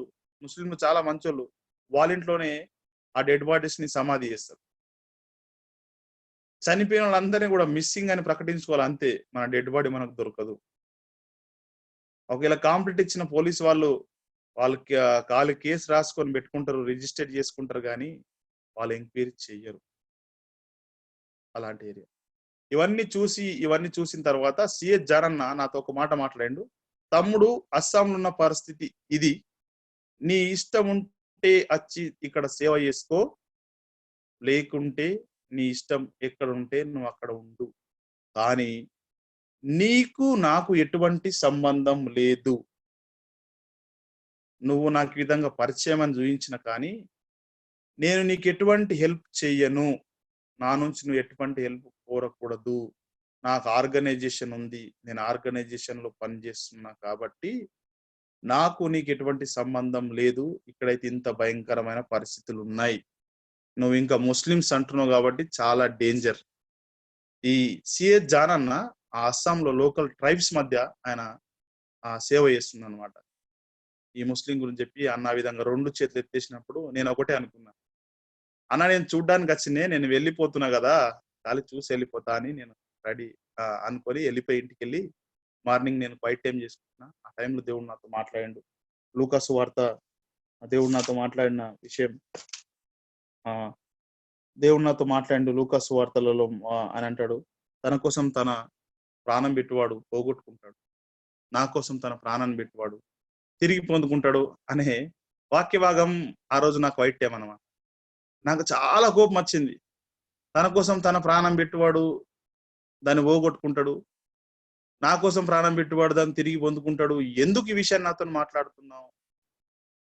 నాకు పరిశుద్ధాత్మ దేవుడు లోపల నుంచి మాట్లాడతాడు. అస్సాంలో భయంకరమైన సిచ్యువేషన్స్ ఉన్నాయి, ఇక్కడ ఉంటే నువ్వు చచ్చిపోతావు అని నువ్వు వెళ్ళిపోతున్నావు కదా అని దేవుడు నాతో మాట్లాడుతున్నాడు అన్నమాట. అది మాత్రం వాస్తవమే ప్రభువా. ఈ భయంకరమైన ప్రదేశంలో నేను ఎట్లుంటా, నేను సేవ కూడా ఇంట్లో చేయలేను అని నేను అనుకున్నాను అనమాట. ఆ టైంలోనే దేవుడు నాతో ఆర్గ్యుమెంట్ అవుతుంది. ప్రభువా, దావీదుని నువ్వు ఆశీర్వదిస్తానని పిలిచినావు, అబ్రాహాముని ఆశీర్వదిస్తానని పిలిచినావు, యాకోబుని ఆశీర్వదిస్తానని పిలిచినావు, నాన్నెందుకు ప్రభువా చావమని పిలుస్తావు, నా కోసం నువ్వు సస్తావని అడుగుతావు, ఎందుకు ఈ మాట మాట్లాడుతున్నావు అని ఆర్గ్యూ చేసి దేవునితో ఆర్గ్యూ చేస్తున్నారు. బయట టైం చేస్తూ నేను మెడిటేషన్ చేస్తున్న టైంలో కొద్ది సమయం నేను దేవుడు ఆర్గ్యూ చేసుకున్న తర్వాత సైలెంట్ గా అయిన తర్వాత కొన్ని నిమిషాల తర్వాత నా లోపల నుంచి ఒక వాయిస్ నాకు వినిపించింది. ఏమనంటే, భరత్, నువ్వు ఒకవేళ తెలంగాణకి వెళ్ళినా ఒకరోజు చచ్చిపోతావు తెలుసా అన్న. అవును అని. ఒకవేళ నువ్వు అస్సాంలో ఉన్నా ఒకరోజు చనిపోతావు తెలుసా అని. అవును. ఇప్పుడు నువ్వు ఏం నిర్ణయం తీసుకుంటావు అనే విషయాన్ని లోపల నుంచి పరిశుద్ధాత్మ దేవుడు నాకు మాట్లాడాడు. ఆ టైంలో నేను ఏడ్చి, ప్రభు నన్ను క్షమించు, వాస్తవమే అస్సాంలో కూడా చచ్చిపోతా, ఏ రోజు ఒకరోజు చనిపోవాల్సిందే. ఒకవేళ నేను తెలంగాణకి వెళ్ళినా కూడా ఆ తెలంగాణలో కూడా నేను చనిపోతా. చావు మాత్రం పెంచుకోను, చావడం ఖాయమే. కాబట్టి నా కోసం నేను బ్రతికితే నేను చచ్చిపోతా, నీ కోసం నేను బ్రతికితే తిరిగి నేను దాన్ని పొందుకుంటా. కాబట్టి ప్రభువా, నేను చావడానికి రెడీ, నువ్వు నాతో మాట్లాడినావని ఆ రోజు నేను కమిట్మెంట్ తీసుకున్నాను. అస్సాం కోసం చావడానికి రెడీ అని నేను ఆ రోజున ఫైట్ టైం డైరీలో రాసుకొని అస్సాం కోసమే నేను సేవ చేస్తా, అస్సాం నేను ఇప్పుడు మిషనరీగా నేను వస్తాననే విషయాన్ని నేను ప్రిపేర్ అయ్యి ఇంటికి వెళ్ళిన తర్వాత గ్రాడ్యుయేట్స్ కి అందరికి షేర్ చేసిన. దేవుడు నాకు అస్సాం గురించి మాట్లాడిండు, అస్సాంలో చాలా విషయాలను చూపించిండు, అస్సాంలో సిచ్యువేషన్ ఇట్లా ఉన్నాయి అనే విషయం చెప్పినప్పుడు నన్ను ఎవరు ఎంకరేజ్ చేయలే, అందరు డిస్కరేజ్ చేశారు. నన్ను అందరు కూడా డిస్కరేజ్ చేసి ఎవరు కూడా ఎంకరేజ్ చేయడానికి ముందుకు రాలన్నమాట. ప్రతి ఒక్కరు తిట్టడం అనమాట. అరే, నువ్వు పాగలున్నాను, అస్సాంకి వెళ్తే అక్కడ ఉన్న ఆ పరిస్థితులు మంచిగా ఉండేరా, అక్కడ బాలేదు, అక్కడ సేవ చేయడం కష్టము, మళ్ళీ నువ్వు సేవడానికి వెళ్తావు, ఎట్లా వెళ్తావు, ఏంటిది అనే విషయాన్ని మాట్లాడడం అనమాట. దేవునితో నేను మాట్లాడుతొచ్చిన, ప్రభా అస్సాంకి వెళ్ళాలా, నువ్వు నాతో మాట్లాడినావు, నేను నీకు మాటిచ్చిన, కాబట్టి దానికోసం నువ్వే వేస్ ని ఓపెన్ చేయాలన్నప్పుడు కొందరు గ్రాడ్యుయేట్స్ నన్ను తిట్టే ఉన్నారు, నువ్వు అస్సాంకి వెళ్తావు కరెక్టే, మరి నువ్వు అస్సాంకి వెళ్తే నువ్వు ఎట్లా బతుకుతావు, ఏదైనా ఆర్గనైజేషన్ ద్వారా వెళ్తే బాగుంటుందిరా అని కొందరు సజెషన్ చేశారు. కరెక్ట్ అన్న మీరు చెప్పింది, నేను ప్రార్థన చేస్తున్నా ఆర్గనైజేషన్ కోసం అని ప్రార్థన చేసినప్పుడు దేవుడు నాకు పరిచయం చేసిన వ్యక్తి అంటే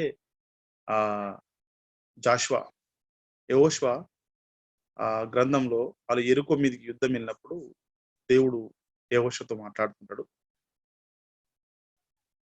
ఆ టైంలో యెహోషువ కూడా దేవుడుతో మాట్లాడుతున్న సందర్భాలు అక్కడ ఉంటాయి అన్నమాట. దేవుని దూత ఖడ్గం పట్టుకొని వచ్చి అక్కడ నిలబడ్డప్పుడు దేవుని దూతతో అంటాడు అనమాట యెహోషువ, నువ్వు ఇశ్రాయేల్ పక్షం మా పక్షం నువ్వు యుద్ధం చేయడానికి వచ్చినావా, యెరికో వారి పక్షం నువ్వు యుద్ధం చేయడానికి వచ్చినావా?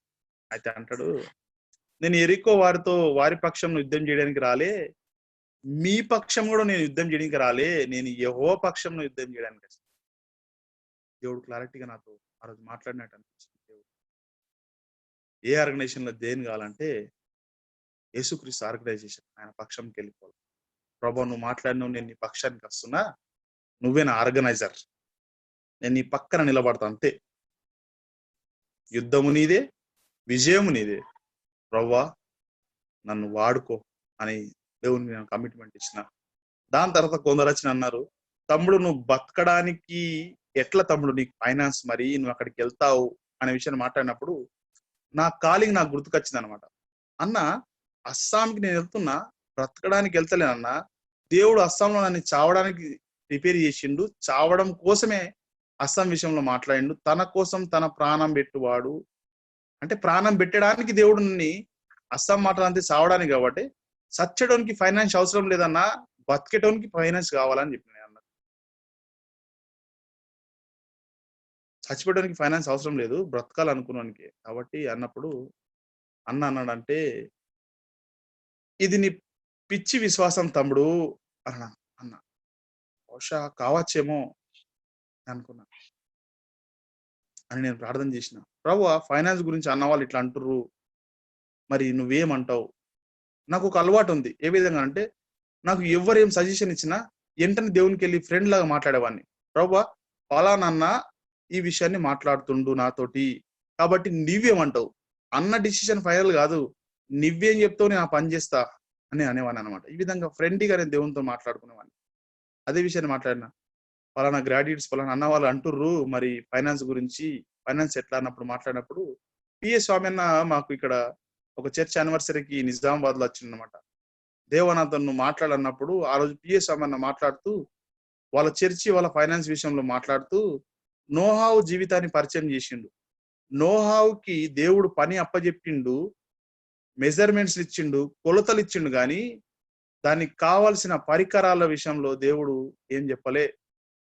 దాని తర్వాత దానికి ఫైనాన్స్ డీటెయిల్స్ కూడా దేవుడు ఆయనకి ఇవ్వలే. కానీ ఫస్ట్ దేవుడు తన పరిచర్యను అప్పగించినప్పుడు కానీ, ఒక పనిని అప్పగించినప్పుడు కొలతలు, ప్రదేశాన్ని దేవుడు ఇస్తాడు. కానీ దేవుడు ఫైనాన్స్ డీటెయిల్స్ ఇప్పుడు ఆయన తన మినిస్ట్రీని, తన ఫైనాన్స్ ని తాను షేర్ చేస్తూ, పిఎస్ రామన్న షేర్ చేస్తూ ఉన్న మాటలు అప్పుడు నాకు అర్థమైంది, దేవుడు నాకు ఓ పని అప్పగించిండు, దేవుడు పని అప్పగించిండు, కాబట్టి ఇప్పుడు నేను పని చేయాలి, నా ఫైనాన్స్ అనేది పని చేస్తుంటే దేవుడు సహాయం చేస్తాడు అనే విషయాన్ని అర్థమైంది.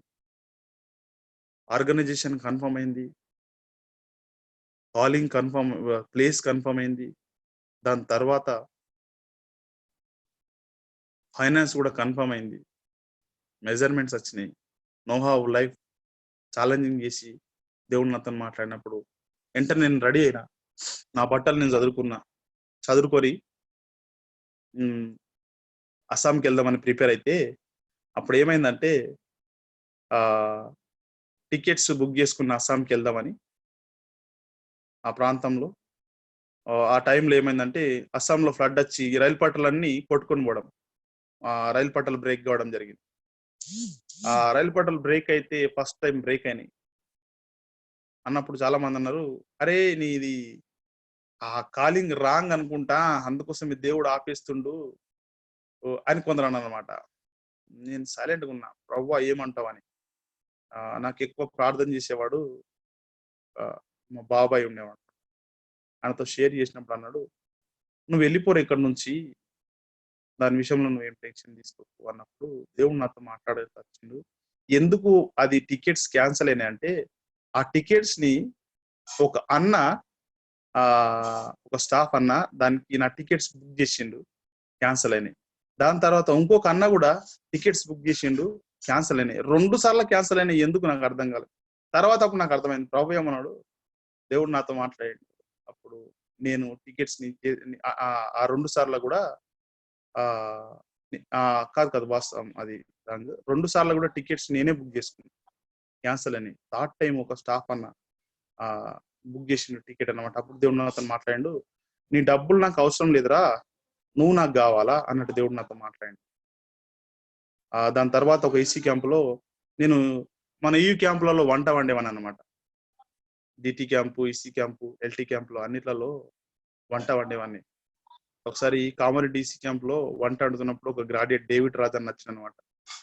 అరే నువ్వు ఎటో పోతాను, ఈడనే వాడనేవేంద్రా, ఈయన ఇంకా వంట వండుకుంటున్నావు, నువ్వేమో అటు పోతాన్నావు, ఇదేమో షేర్ చేసినావు, అది షేర్ చేసినావు అంటే, అన్న ట్రైన్స్ అన్ని కూడా పోతలేవన్న అక్కడికి, ట్రైన్స్ అక్కడికి పోవడానికి రైలు పట్టి వెళ్ళిపోయినాయి అని చెప్పేటప్పుడు, నువ్వు ట్రైన్లోనే పోవాలన్నదా, ఇంకా దారి లేదా అన్నాడు. ఇక నాకు తెలిసిన మట్టుకైతే అదే దారి అన్నా అని అన్నాడు.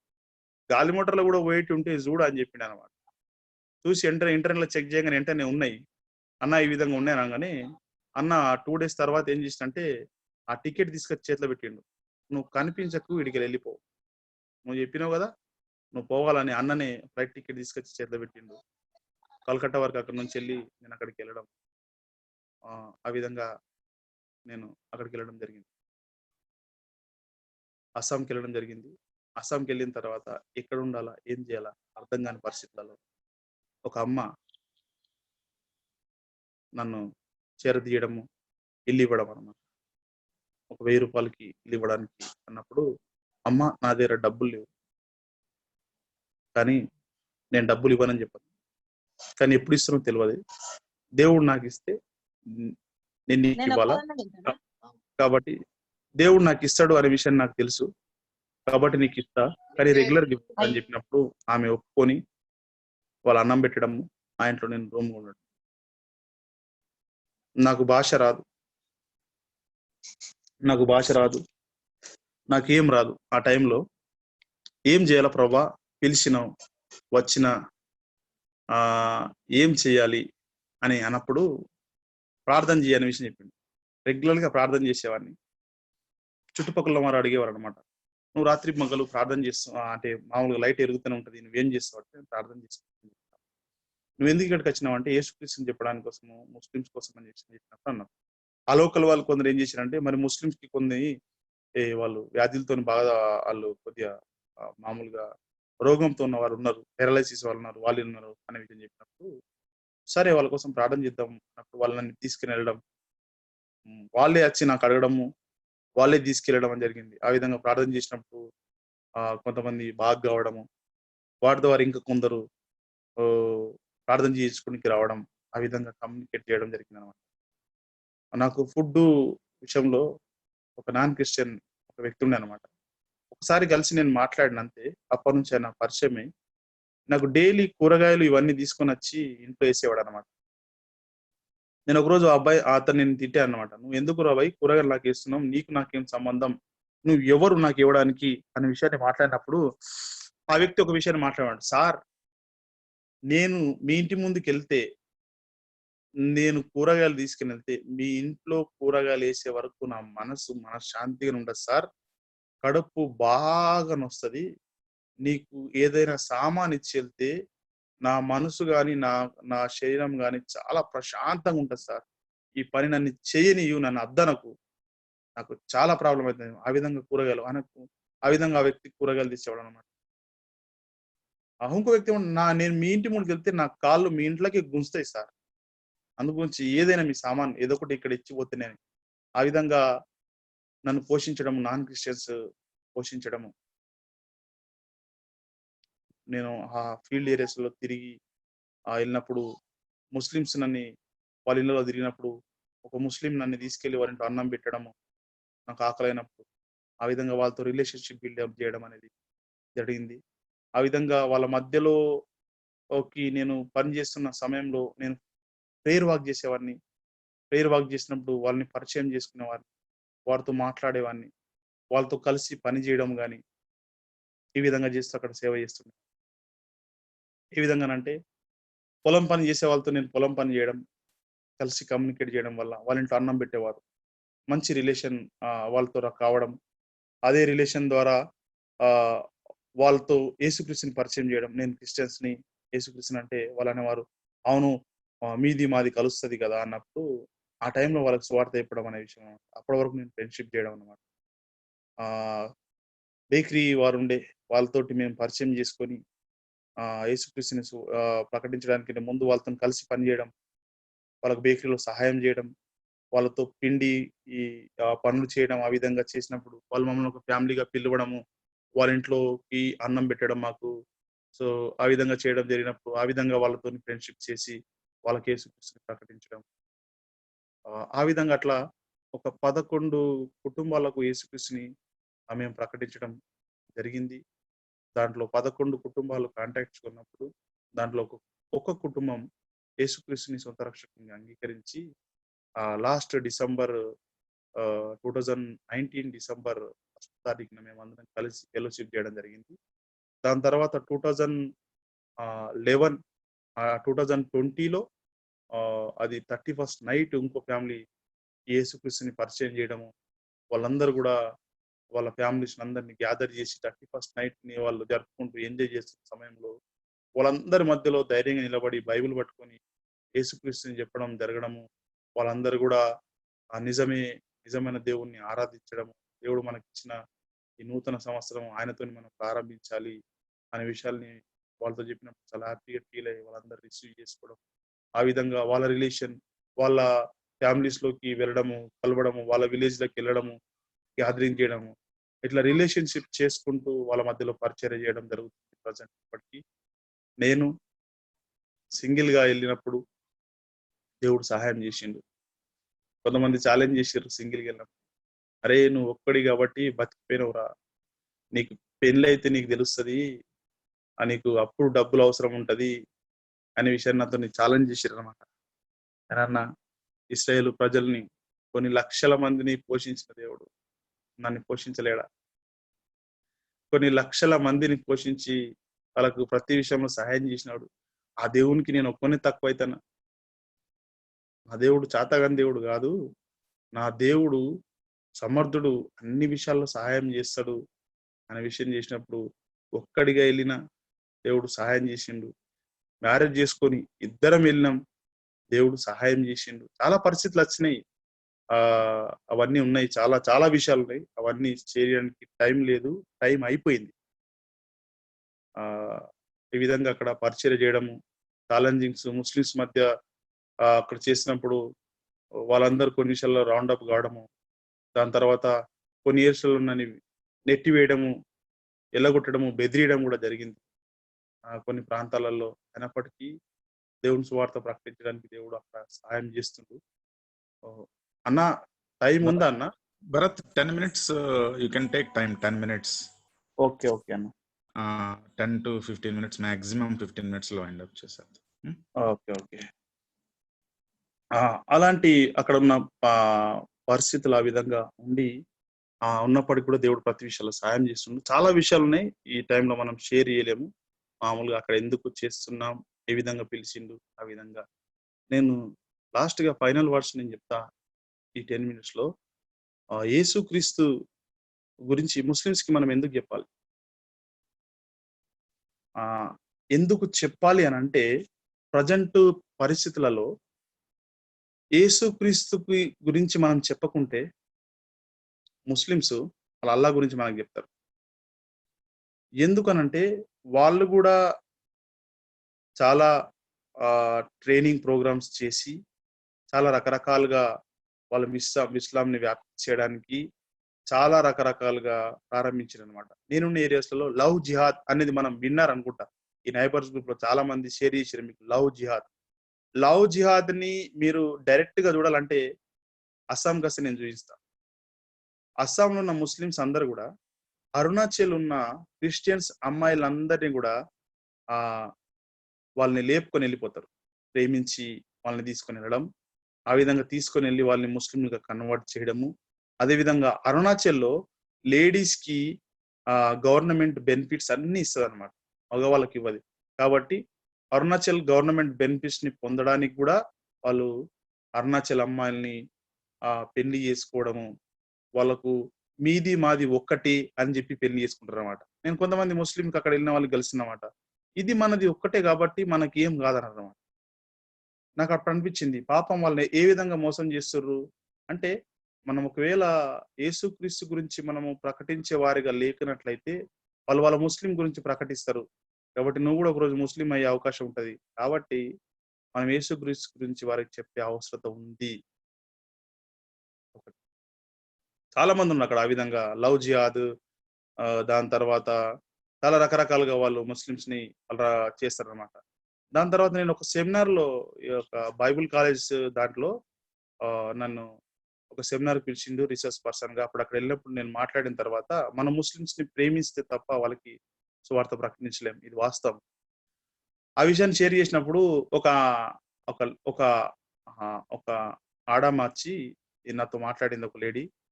సార్, మీరు ముస్లింని ప్రేమించాలని చెప్పారు కాబట్టి మేము ప్రేమిస్తే వారు మా భార్యలు ఎత్తుకెళ్ళిపోతారు సార్. అస్సాంలో ఉన్న సిచ్యువేషన్, మ్యారేజ్ అయిన వాళ్ళని కూడా వాళ్ళు ఎత్తుకెళ్ళిపోతారు. వాళ్ళని ఏం చేయాలంటే అంటే విశ్వాసం గల ప్రార్థన, దేవునితో మనకున్న రిలేషన్షిప్ ని బట్టి అక్కడ దేవుడి కార్యాలు జరుగుతాయి. మన టాలెంట్ ని బట్టి కాదు. దేవునితో మనకు మంచి రిలేషన్షిప్ ఉండాలి. దేవుని జ్ఞానంతో మనం ఉండాలి అంటే దేవుని వాక్యాన్ని చదవడం, అదేవిధంగా ప్రార్థనలో ఉంటూ పరిశుద్ధాత్మ దేవుని సహాయంతోని మాత్రమే ఈ యొక్క పరిచర్యను మనం చేయగలుగుతాం. మనకు టాలెంట్ కానీ నాలెడ్జ్ అనేది చాలా అవసరం. కానీ ఈ ముస్లిమ్స్ మధ్య పరిచర్య చేయాలంటే ప్రేమ, అదేవిధంగా వాళ్ళని కలుపుకొని పోవడం, వాళ్ళతో కమ్యూనికేట్ కావడం అనేది చాలా ముఖ్యం. దీంట్లో ఉదాహరణ దేవుడు నాతో మాట్లాడిండు.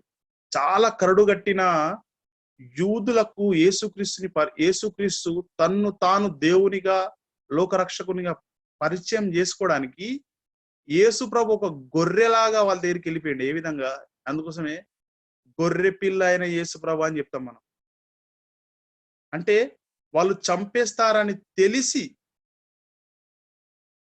వాళ్ళని ప్రేమించండి యేసు ప్రభు. వారు ఆయన మీద తిరుగుబడతారని తెలిసి వాళ్ళని ప్రేమించగలిగింది. అయితే ఈరోజు ముస్లిమ్స్ ని మధ్యలో సువార్త చెయ్యాలంటే నిజంగా ఎఫెస్సిలో గాని, ఫిలిప్పిలో గాని అక్కడ రాసిందంటే క్రీస్తు మనస్సుని కలిగి ఉండడం. అంటే యేసుక్రీస్తు మనసును నువ్వు కలిగి ఉంటే తప్ప వాళ్ళ మధ్యలో నువ్వు పని చేయలేవు. నిన్ను చంపుతారు అని తెలిసి నువ్వు వాళ్ళకు సువార్త చెప్పగలగాలి. ఏ విధంగా ఉండాలంటే యూదా ఇస్కరియోతు దొంగ అని తెలిసి కూడా యేసుప్రభు ప్రేమించగలిగిండు. ఎంతటి ప్రేమ ఉంటే యూదా ఇస్కరియోతుని ప్రేమించగలిగిండు. మన కమ్యూనిటీలో కూడా వీడు దొంగ అని తెలిసి వాడిని మనం ప్రేమిస్తామా? అలాంటి ప్రేమను నువ్వు కలిగి ఉన్నప్పుడే నువ్వు నైబర్స్ మధ్య నువ్వైనా నేనైనా మనం పరిచర్య చేయగలుగుతాం. అస్సాంలో నన్ను చంపేస్తారని చాలా విషయాలు చాలా మంది చెప్పినప్పటికి కూడా రైట్, నేను సావడానికి రెడీ అని ముందుకెళ్ళినప్పుడు దేవుడు అన్ని డోర్స్ ఓపెన్ చేసి అందరి జీవితంలో కూడా అంతటి ప్రేమను మనం కలిగి ఉండాలి. నేను అస్సాంలో ఒకటే ఛాలెంజ్ చేస్తా. అస్సాంకి నేను ఛాలెంజ్ చేసింది ఏంటంటే, ప్రభువా బతికితే నీ సేవ చేస్తా, సస్తే నీ దగ్గరికి వచ్చేస్తా. ఒకటే కమిట్మెంట్. అది నాకు, నా భార్యకు, ఇద్దరికి ఉంది. సస్తే మనం దేవుని దగ్గరికి పోతాం, బతుకుతే దేవుని పని చేస్తాం. ఇంకా వేరే విషయాల గురించి ఆలోచించాల్సిన అవసరం లేదు. యేసు ప్రభుతో ఉండడం అనేది చాలా సంతోషకరమైన విషయం. కాబట్టి ఆ విధంగా ఉన్నప్పుడు దేవుడు మాకు సహాయం చేసిండు. ఆ విధంగా ఉంటే మీకు కూడా సహాయం చేస్తాడు అనే విషయాన్ని జ్ఞాపకం. యేసు ప్రభుని మనసుని మనం కలిగి ఉంటే తప్ప, అంతటి ప్రేమను కలిగి ఉంటే, ఒక యూదా ఇస్కరియోతు లాంటి వాళ్ళు ఈరోజు ముస్లిమ్స్, వాళ్ళు ఎప్పుడు మనకు హ్యాండ్ ఇస్తారో కూడా తెలియదు. కానీ మనం వాళ్ళకి ఎప్పుడు కూడా ప్రేమిస్తూనే ఉండాలి. అది యేసుక్రీస్తు ద్వారా తప్ప మన ద్వారా జరగదు. అందుకోసే పరిచర్య అనేది యేసుక్రీస్తు అనే విషయం నాకు నేర్పించిండు దేవుడు. ఏ విధంగానంటే, యేసుక్రీస్తే ప్రతి ఒక్కరి కోసం చనిపోయిండు. చనిపోయిన తర్వాత ఆయన తిరిగి లేచిండు అనే విషయాన్ని తానే ప్రజలకు చెప్పిండు. దాన్ని ఒప్పింపజేయడానికి పరిశుద్ధాత్మ దేవుని పంపించిండు. అంటే వాళ్ళని ప్రేమించింది ఆయన్నే, వాళ్ళకు చనిపోయింది ఆయననే, వాళ్ళ కోసం ప్రతి ఒక్కరి కోసం తిరిగి లేచింది ఆయననే, ప్రతి ఒక్కరికి రక్షణ ఇచ్చేది కూడా ఆయనే. దాని తర్వాత ప్రతి ఒక్కని పాపం ఒప్పింపజేసేది కూడా పరిశుద్ధాత్మ దేవుని పని. మరి నీ పని, నా పని ఏంటిది అంటే విధేయత చూపించడం. మొదటిగా దేవుడు గ్రేట్ కమిషన్ కి మనం విధేయత చూపించాలి. రెండో విషయము, యేసుక్రీస్తు మనలో ఉంటే మనం ప్రేమిస్తాం. యేసుక్రీస్తు మనలో లేడనుకో మనకు ప్రేమ రాదు, కోపం వస్తుంది. ఇది వాస్తవం, మనం ఒప్పుకోవాలి. అయితే ఈ పరిచర్య క్రీస్తు ద్వారా జరిగేది, టాలెంట్ ద్వారా జరిగేది కాదు. యేసుక్రీస్తు ద్వారా ఆయన పరిచర్య చేస్తూ ఉంటాడు. ఆయన ఏం చేయమంటాడో ఆ టైం వరకు మనం వెయిట్ చేస్తూ పరిచర్య చేస్తాం. ఈ పరిచర్యలో తొందరగా ఫ్రూట్ రాదు. నేను అనుకుంటా, నేను అస్సాంకి వెళ్ళినప్పుడు అనుకుంటా, వెళ్ళక ముందు అనుకుంటా, నేను సచ్చిన తర్వాత ఈ ఫ్రూట్ రావచ్చేమో. ఫ్రూట్ ఎక్స్పెక్టేషన్ చేస్తే ఈ మినిస్ట్రీలో మనం డిస్కరేజ్ అవుతాం. కాబట్టి ఫ్రూట్ ఎక్స్పెక్ట్ చేసే మినిస్ట్రీ కాదు. ఫ్రూట్ అనేది ఎక్స్పెక్టేషన్ ప్రభు చేశాడు. కోతకొచ్చింది, ఈ పంట నాది అనే విషయాన్ని. దాని తర్వాత 2 విషయాన్ని చెప్తా లాస్ట్‌గా. సంఖ్యాకాండంలో ఒక విషయం రాసిందనమాట. సంఖ్యాకాండము 16వ అధ్యాయము. సంఖ్యాకాండం 16వ అధ్యాయం 47వ వచనంలో ఒక విషయం రాసింది. ఇది నా లైఫ్‌ని ఛాలెంజింగ్ చేసింది. ఆ విషయాన్ని మీ మధ్యలో పంచుకోవాలనుకుంటున్నాను. సంఖ్యాకాండం 16వ అధ్యాయం 47వ వచనంలో ఒక మాట అక్కడ రాసి అక్కడ ఉన్న సందర్భం ఏంటంటే, ఇశ్రాయేలు తప్పు చేస్తారు. కొందరు చేసిన తప్పుకి వారందరి మీద శిక్ష వస్తది. ఆ శిక్ష వచ్చినప్పుడు చాలా మంది చనిపోతుంటారు. అంతకుముందు భూమి కొంతమందిని మింగివేయడం జరిగింది. ఆ సందర్భంలో వాళ్ళు పశ్చాత్తాప పడిన తర్వాత, అంటే పరిచర్యకు నువ్వు నేను అవసరం అనే విషయాన్ని మనకు కూడా తెలిసిన తర్వాత మనం చేయాల్సిన పని ఏంటిదనంటే, వాళ్ళు పశ్చాత్తాప పడిన తర్వాత దేవుడు వారితో మాట్లాడతాడు. వారు పశ్చాత్తాప పడేదాకా దేవుడు వారితో మాట్లాడలేదు. చాలా మంది చనిపోతూనే ఉంటారు. ఎప్పుడైతే వాళ్ళు రియలైజ్ అవుతారో, అవును నేను అవసరం అనే విషయాన్ని వాళ్ళకి రియలైజ్ అవుతారు, అవును నేను ఈ తప్పు చేయకూడదు, ఇది చెయ్యాలి అనేది రిలీజ్ అవుతారు, అప్పుడు దేవుడు వాళ్ళతో మాట్లాడతాడు. మోషేతో మాట్లాడతాడు. మోషే అప్పుడు అహరోనుకి చెప్తాడు, అహరోను నువ్వు వెళ్ళి వారి మధ్యలో పరిగెత్తుకొని ధూపం వెయ్యు అన్నప్పుడు అహరోను పరిగెత్తుకొని వెళ్ళి వారి మధ్యలో నిలిచి ఉంటాడు, ధూపం వేస్తాడు. చచ్చిన వారికిని బ్రతికిన వారికి మధ్య ఆయన ధూపం వేసినప్పుడు దేవుని యొక్క శిక్ష, ఆ కోపం వాళ్ళ నుంచి వెళ్ళిపోతుంది. నరకంలో నుంచి చాలా మంది తప్పించబడతారు బ్రతకడానికి. నిజంగా ఈరోజు వారి మధ్యలో పరిగెత్తుకొని వెళ్ళి ధూపం వేసేవారు కావాలి. నైబర్స్ మధ్య ఆ ధూపం వేయడానికి నీవు నేను కావాలి. నువ్వు వారి మధ్య నిలబడతావా? ఒకవేళ నువ్వు నేను ధూపం వేయకుంటే చాలా మంది నశించుకోవడానికి రెడీగా ఉన్నారు. చాలా మంది చనిపోతున్నారు, నరకానికి వెళ్ళిపోతున్న వారు చాలా మంది ఉన్నారు. వారి నరకం నుంచి తప్పించడానికి ధూపం వేసే ఆరోన్ లాగా పరిగెత్తావా? వారు ఎక్కడున్నారో వారి మధ్యలో నువ్వు ఉంటావా? వారి మధ్యలో నుండి నువ్వు ధూపం వేస్తావా? ధూపం అంటే నీ జీవితం ద్వారా యేసుక్రీస్తుని చూపించాలి. నీ టాలెంట్ ద్వారా కాదు. మన జీవితం ద్వారా యేసుక్రీస్తుని చూపించాలి. మన జీవితం ద్వారా యేసుక్రీస్తుని చూపించగలిగినప్పుడే వారు యేసుక్రీస్తుని అంగీకరిస్తారు. కానీ వారితో ఆర్గ్యుమెంట్ చేస్తే యేసుక్రీస్తుని అంగీకరించరు. ఈ చిన్న ఉదాహరణ చెప్పి నేను క్లోజ్ చేస్తా. నేను నా ఊర్లో వెళ్ళినప్పుడు అస్సాంలో నేను డైలీ ప్రార్థన చేసేవాడిని, డైలీ వాక్యం చదివేవాడిని. నా ఇంటి పక్క వాళ్ళకు అది చూసేవారు, డైలీ చూసి ఒకరోజు నా ఇంటి పక్కన ఉన్న వాళ్ళు కిరాయికి ఉన్న వాళ్ళు నాతో మాట్లాడేదంటే, సార్ నువ్వు ఏం చేస్తావు సార్? రాత్రి నీ రూమ్ లో లైట్ వెలిగి ఉంటది, పగలు నువ్వు ఏదో ఒకటి చదువు